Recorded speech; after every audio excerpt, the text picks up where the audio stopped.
Hello everyone, आनंद teaching centre में आप सभी का स्वागत है। आज मैं बताने जा रहा हूँ बातचीत से ऑब्जेक्टिव क्वेश्चन, जो पहला चैप्टर है। नोट किया हुआ है कॉपी में भी और गेस्ट पेपर से। इन दोनों से लगभग 70 से क्वेश्चन को मैं बताऊंगा। चाहते हैं कि एग्जाम में एक भी ऑब्जेक्टिव ना छूटे, तो ये वीडियो को आप पूरा देखें। तो पहला चैप्टर बातचीत है, इनसे ऑब्जेक्टिव है, जो इनके लेखक बालकृष्ण भट्ट। ये क्या है? बातचीत का निबंध है। पहला क्वेश्चन को देखिए, बालकृष्ण भट्ट का जन्म कब हुआ था? बालकृष्ण भट्ट का जन्म कब हुआ था? 23 जून 1844 ईस्वी में। तो बातचीत का लेखक कौन हो जाएगा? बालकृष्ण भट्ट। इनका जन्म हुआ 23 जून 1844 में। बालकृष्ण भट्ट की मृत्यु कब हुई थी? 20 जुलाई 1914 ईस्वी में। बालकृष्ण भट्ट के पिता कौन थे? बेनी प्रसाद भट्ट। बालकृष्ण भट्ट के पिता कौन थे? तो बेनी प्रसाद भट्ट। 4 नंबर क्वेश्चन को देखें, बालकृष्ण भट्ट की माँ का क्या नाम था? पार्वती देवी। बालकृष्ण भट्ट का माँ का नाम पार्वती देवी। बातचीत शीर्षक निबंध के निबंधकार कौन थे? बालकृष्ण भट्ट। बातचीत शीर्षक के निबंधकार कौन थे? तो बालकृष्ण भट्ट। बातचीत के माध्यम से बालकृष्ण भट्ट क्या बतलाना चाहते हैं? बातचीत की शैली। बातचीत के माध्यम से बालकृष्ण भट्ट क्या बतलाना चाहते हैं? बातचीत की शैली। बातचीत की शैली किस में चर्चा की गई है? बातचीत चैप्टर से। बालकृष्ण भट्ट किस युग के रचनाकार थे? भारतेंदु युग के। बालकृष्ण भट्ट किस युग के रचनाकार हैं? तो भारतेंदु युग के। बालकृष्ण भट्ट जी ने किस पत्रिका का संपादन किया? बालकृष्ण भट्ट जी ने किस पत्रिका का संपादन किया? हिंदी प्रदीप।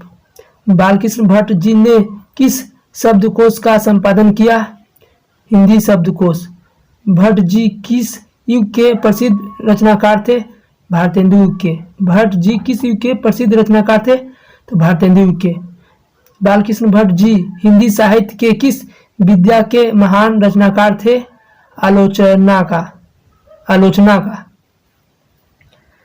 बालकृष्ण भट्ट जी हिंदी साहित्य के किस विद्या के महान रचनाकार थे? आलोचना का। बालकृष्ण भट्ट जी किस भाषा के प्रमुख और महान पत्रकार, निबंधकार और आलोचक थे? हिंदी भाषा का।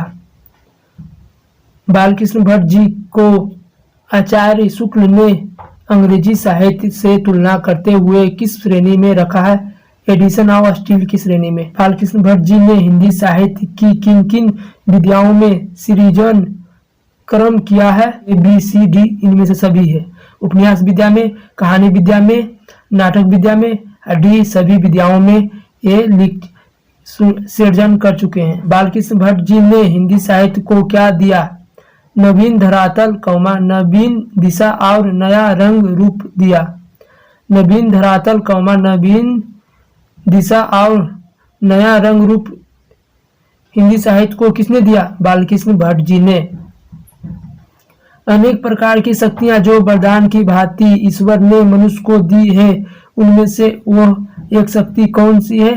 तो वाक शक्ति। वाक शक्ति के अभाव में मनुष्य क्या नहीं कर पाता? बोल नहीं सकता, एक दूसरे से बात नहीं कर सकता, एक दूसरे से दुख सुख का अनुभव नहीं कर सकता है। वाक शक्ति के अभाव में, मतलब कमी में, मनुष्य क्या नहीं कर सकता है? बोल नहीं सकता है। रॉबिन्सन क्रूसो कौन था?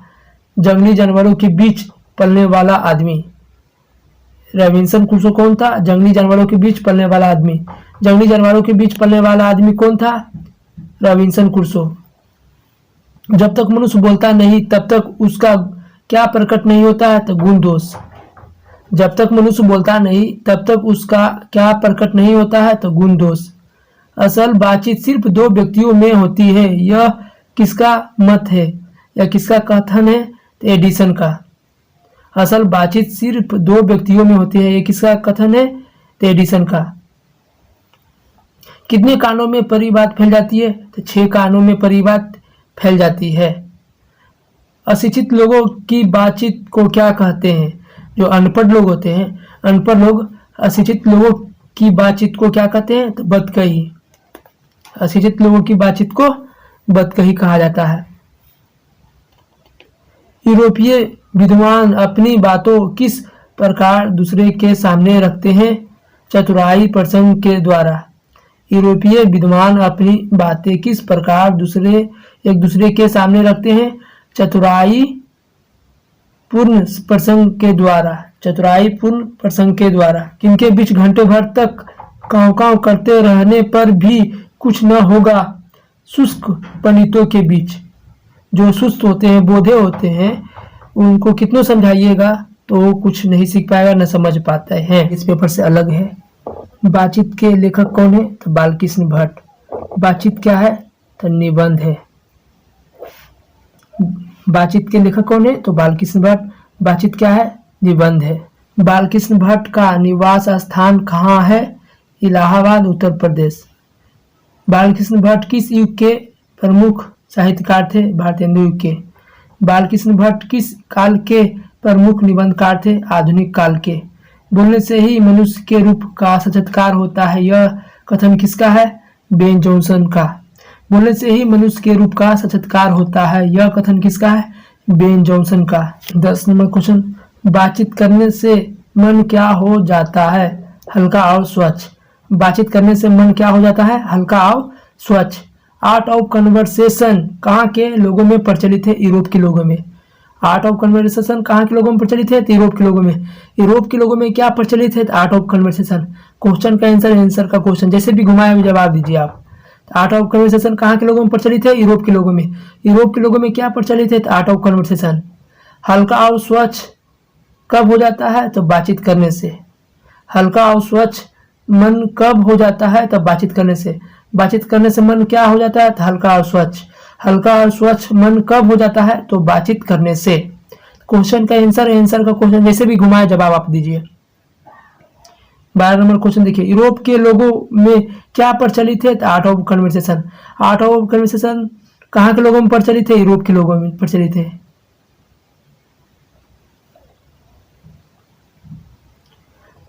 असल बातचीत दो लोगों में होती है। असल बातचीत दो लोगों में होती है, यह कथन किसका है? एडिसन का। असल बातचीत दो लोगों में होती है, यह कथन किसका है? तो एडिसन का। दो व्यक्तियों की वार्तालाप किस प्रकार से होते हैं उसके बारे में देखेंगे। जो बातें महत्वपूर्ण हैं उससे भी ऑब्जेक्टिव बनते हैं। देखिए, दो शिक्षकों उनकी वार्तालाप किस प्रकार से होते हैं? तो कोचिंग के बारे में वो बात करते हैं। दो शिक्षक। दो सहेली का वार्तालाप होता है, उनकी बात कभी खत्म ही नहीं होते हैं। दो मित्र का वार्तालाप खेलकूद के बारे में। दो मित्र का वार्तालाप खेलकूद के बारे में। दो बूढ़े व्यक्ति 4 सच 10 झूठ बात करते हैं। वो बूढ़े व्यक्ति का वार्तालाप होता है 4 सच 10 झूठ। दो बूढ़ी महिला की बात होता है अपनी बहू बेटे के बारे में शिकायत। दो बूढ़ी महिलाओं की बात होती है अपनी बहू बेटे के बारे में शिकायत। 20 वर्ष के दो मित्र हैं तो उनका स्वभाव, उनके वार्तालाप किस प्रकार से होते हैं? तो ऐश मौज के बारे में उनका वार्तालाप होता है। 25 वर्ष के दो मित्र हैं तो दूर की सोचते हैं। 25 वर्ष के कोई दो मित्र है तो वो दूर की सोच रखते हैं। दो अनपढ़ लोग बतकही कहलाते हैं। दो अनपढ़ लोग की वार्तालाप होता है जो उसको कहा जाता है बतकही। दो बिजनेसमैन बिजनेस के बारे में बात करते हैं। दो खिलाड़ी खेलकूद के बारे में बात करते हैं। तेज विद्यार्थियों का वार्तालाप होता है तो अपने आप को घमंडी मानते हैं, अपने आप को श्रेष्ठ भी मानते हैं। कमजोर विद्यार्थियों का वार्तालाप होता है कि आओ कोई स्टूडेंट तेज है तो वो देखता है कैसे तेज हो गया, वो कैसे तेज है। और गुरु को तो गुरु मन में करता है, लेकिन सब विद्यार्थियों को भी वो गुरु मानने लगता है। इसका स्वभाव भूत का कमजोर विद्यार्थियों का ऐसा होता है और अपने आप को कमजोर बोधा समझता है। 14 नंबर क्वेश्चन देखिए, 3 लोगों के बीच हुए बात को क्या कहते हैं? 3 लोगों के बीच को बात को क्या कहते हैं? तो त्रिकोण। 6 कानों में पड़ी बात क्या हो जाती है? तो फैल जाती है। कितने कानों में पड़ी बात फैल जाती है? तो 6 कानों में। 6 कानों में पड़ी बात क्या हो जाती है? फैल जाती है। क्वेश्चन का आंसर का क्वेश्चन बनाइए। बातचीत के माध्यम से बालकृष्ण भट्ट क्या बताना चाहते हैं? बातचीत की शैली। मनुष्य की बातचीत का सबसे उत्तम तरीका क्या है? अवाक होकर बात करना या अपने आप से बात करना। मनुष्य की बातचीत का सबसे उत्तम तरीका क्या है? अवाक होकर बात करना या अपने आप से बातचीत करना। ये सब मनुष्य का सबसे उत्तम श्रेष्ठ तरीका है। 19 नंबर क्वेश्चन देखिए, संवाद में सबसे महत्वपूर्ण क्या है? आत्मीयता। संवाद में सबसे महत्वपूर्ण क्या है? आत्मीयता। बालकृष्ण भट्ट ने कौन सा मासिक पत्रिका निकाला था? हिंदी प्रदीप। बालकृष्ण भट्ट ने हिंदी प्रदीप नामक मासिक पत्रिका निकालना कब प्रारंभ किया? 1877 ईस्वी में। कौन सा उपन्यास बालकृष्ण भट्ट द्वारा रचित है? 100 अजान एक सुजान। नाटक के प्रारंभ में होने वाले मंगल पाठ को क्या कहा जाता है? नादी पाठ। किसके न होने से सृष्टि गूंगी प्रतीत होती है? वाक शक्ति।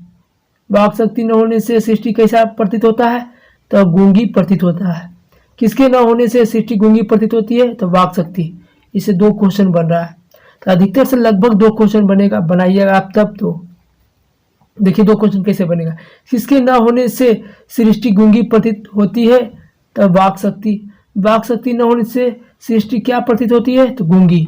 बालकृष्ण भट्ट जी किस भाषा के प्रमुख और महान पत्रकार, निबंधकार और आलोचक थे? हिंदी। बालकृष्ण भट्ट किस भाषा के प्रमुख और महान पत्रकार, निबंधकार और आलोचक थे? हिंदी। भट्ट जी ने हिंदी साहित्य को क्या दिया? भट्ट जी ने हिंदी साहित्य को क्या दिया? नवीन धरातल, नवीन दिशा और नया रंग रूप। भट्ट जी ने हिंदी साहित्य को क्या दिया? नवीन धरातल, नवीन दिशा और नया रंग रूप। भट्ट जी ने हिंदी साहित्य की किन किन विधाओं में सृजन किया? उपन्यास, कहानी, नाटक। अनेक प्रकार की शक्तियां जो वरदान की भांति ईश्वर ने मनुष्य को दी है, उनमें कौन एक शक्ति है? तो वाक शक्ति। वाक शक्ति के अभाव में मनुष्य क्या नहीं कर पाता है? बातचीत।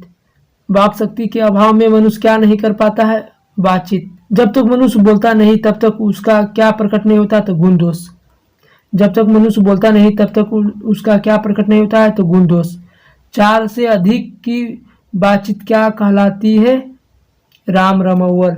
4 से अधिक की बातचीत क्या कहलाएगी? राम रमौवल।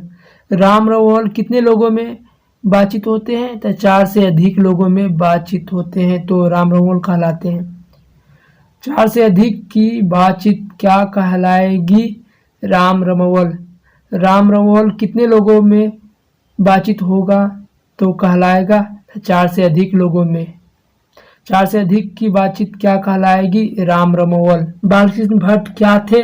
गद्यकार थे। आचार्य रामचंद्र शुक्ल ने निबंधकार के रूप में बालकृष्ण भट्ट को किस श्रेणी में रखा है? तो अंग्रेजी साहित्य के एडिशन ऑफ स्टील की श्रेणी में। बालकृष्ण भट्ट के पिता पेशे से क्या थे? व्यापारी थे। बालकृष्ण भट्ट के पिता पेशे से क्या थे? व्यापारी थे।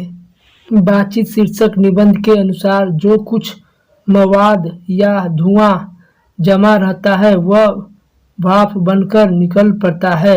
कैसे? बातचीत के जरिए। तो बातचीत के जरिए जो दूसरे के प्रति गुस्सा रहता है, क्रोध रहता है, वो बातचीत करने पर वो गुस्सा क्रोध खत्म हो जाते हैं। जैसा काम वैसा परिणाम किस लेखक द्वारा रचित है? तो बालकृष्ण भट्ट द्वारा। बातचीत शीर्षक निबंध के अनुसार रस का समुद्र किनकी बातचीत में उमड़ा चला जाता है? तो दो हम सहेलियों की बातचीत में। दो सहेलियों की बातचीत में उसका बात ऐसा शुरू हो जाए तो कभी खत्म होने का नाम ही नहीं लेता है। जैसे घर का कहानी शुरू होते रास्ता आ रहा है, उसका क्लासरूम में भी वही कहानी शुरू है। न कि हम क्लासरूम में आए तो चुपचाप बैठकर पढ़ें, तो वही सहेलियों का बातचीत कभी खत्म ही नहीं होता है। उसमें जैसा लगता है पूरा डूबा हुआ है, रस से भरा हुआ है। वाद विवाद संवाद क्या है? आलोचनात्मक निबंधों की पुस्तक।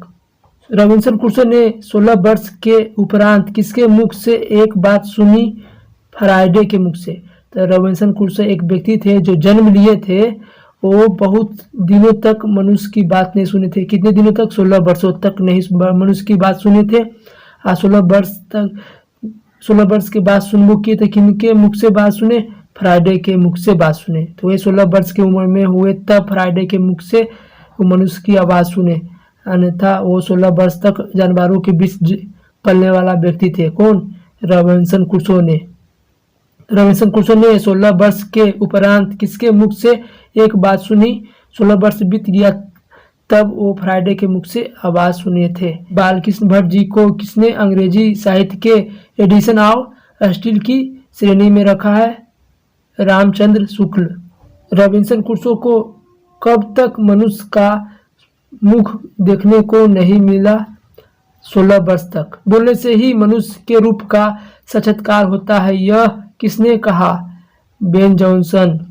असल बातचीत सिर्फ दो व्यक्ति में ही हो सकती है, यह किसका मत है या किसका कथन है? तो एडिसन का। जिनको बातचीत करने की लत पड़ जाती है वे इसके पीछे क्या छोड़ बैठते हैं? खान पान, खाना पीना छोड़ बैठते हैं। जिनको बातचीत करने की लत पड़ जाती है वे इसके पीछे क्या छोड़ बैठते हैं? खाना पीना छोड़ बैठते हैं। जिसको लत लग जाता है बात करने का, वो खाना पीना भूल जाते हैं, खाने के लिए भी उनको याद नहीं रहता है। किसके बातचीत का ढंग ही निराला है? स्पीच से। किससे बातचीत करने का ढंग ही निराला है? स्पीच से। अपना बड़ा हर्ज कर देना उन्हें पसंद आता है, पर वे किसका मजा नहीं खोना चाहते हैं? बातचीत का। अपना बड़ा हर्ज कर देना उन्हें पसंद आता है, पर वे किसका मजा नहीं खोना चाहते हैं? बातचीत का। वाक शक्ति मनुष्य में न होती तो कौन गूंगी प्रतीत होती? पूरी सृष्टि। वाक शक्ति मनुष्य में न होती तो कौन गूंगी प्रतीत होती? पूरी सृष्टि। किस में वक्ता को नाज नखरा जाहिर करने का मौका नहीं दिया जाता है? बातचीत में। किस में वक्ता को नाज नखरा जाहिर करने का मौका नहीं दिया जाता है? बातचीत में। देखिए दूसरा क्वेश्चन भी बन जाएगा। किस में वक्ता को नाज नखरा जाहिर करने का मौका दिया जाता है? तो स्पीच में नाज नखरा का मौका दिया जाता है, लेकिन दो व्यक्ति बातचीत करते हैं तो उसमें नाज नखरा का मौका नहीं दिया जाता है। यही देखिए, किस में वक्ता को नाज नखरा जाहिर करने का मौका नहीं दिया जाता है? तो बातचीत में। दिया जाता है तो किस में? स्पीच में दिया जाता है। किससे बातचीत का ढंग निराला होता है? स्पीच से। किससे बातचीत का ढंग निराला होता है? स्पीच से। स्पीच का उद्देश्य सुनने वालों के मन में क्या पैदा कर देता है? स्पीच का उद्देश्य सुनने वाले के मन में क्या पैदा कर देता है? जोश और उत्साह। घरेलू बातचीत का ढंग कैसा होता है? मन रमाने का ढंग। घरेलू बातचीत का ढंग कैसा होता है? मन रमाने का ढंग होता है। कितने आदमी प्रेम पूर्वक संलाप करते हैं? दो आदमी। कितने आदमी प्रेम पूर्वक संलाप करते हैं? तो कितने आदमी प्रेम पूर्वक जो बात कर सकते हैं? तो 2 आदमी। कहाँ के लोगों में बात करने का हुनर है? यूरोप के लोगों में। यूरोप के लोगों में क्या करने का हुनर है? तो बात करने का हुनर है। कहाँ के लोगों में बात करने का हुनर है? यूरोप के लोगों में। चंडू खाने की बातचीत कैसी होती है? निराली होती है। यूरोप के लोगों में क्या प्रचलित है? Art of conversation. Art of conversation कहाँ के लोगों में प्रचलित है? तो यूरोप के लोगों में। यूरोप के लोगों में क्या प्रचलित है? Art of conversation. 2 क्वेश्चन बन रहा है। 4 सच एवं 10 झूठ किन 2 व्यक्तियों के बीच वार्तालाप होते हैं? 2 बूढ़े व्यक्तियों के बीच। 2 बूढ़े व्यक्तियों के बीच 4 सच 10 झूठ की बातें होती हैं। 4 सच एवं 10 झूठ किन 2 व्यक्तियों के बीच वार्तालाप होते हैं? 2 बूढ़े व्यक्ति। अपनी बहू बेटे के बारे में कौन लोग शिकायत करते हैं? दो बूढ़ी महिला। दो बूढ़ी महिला किन के बारे में बात करते हैं? अपने बहू एवं बेटे के शिकायत के बारे में। बातचीत पाठ में किसको पास पास हटा के रखे जाए तो एक का असर दूसरों में पहुंच जाता है? गर्म दूध और ठंडे पानी के दो बर्तन को। कैसी बातचीत राम रमोल कहलाएगी? चार से अधिक बातचीत को। चार से अधिक लोगों की बातचीत होते हैं तो राम रमोल कहलाते हैं। इसमें भी डबल क्वेश्चन बन रहा है। बालकृष्ण भट्ट क्या नहीं थे? पत्रकार, निबंधकार, आलोचनाकार, ये तीनों थे। महाकाव्यकार नहीं थे। महाकाव्यकार नहीं थे। बालकृष्ण भट्ट क्या नहीं थे? तो महाकाव्यकार नहीं थे। पत्रकार थे, निबंधकार थे, आलोचनाकार थे, ये तीनों थे, मगर महाकाव्यकार नहीं थे। लगभग 70 क्वेश्चन को ऑब्जेक्टिव को मैं बता चुका हूँ, जो नंबर बाय नंबर लाइन से नहीं था, लेकिन मैं गिना हूँ तो 70 क्वेश्चन है। तो आप चाहते हैं कि ऑब्जेक्टिव हर चैप्टर से बेहतरीन तरीके से तैयारी हो तो आनंद टीचिंग सेंटर को सब्सक्राइब कर लीजिए।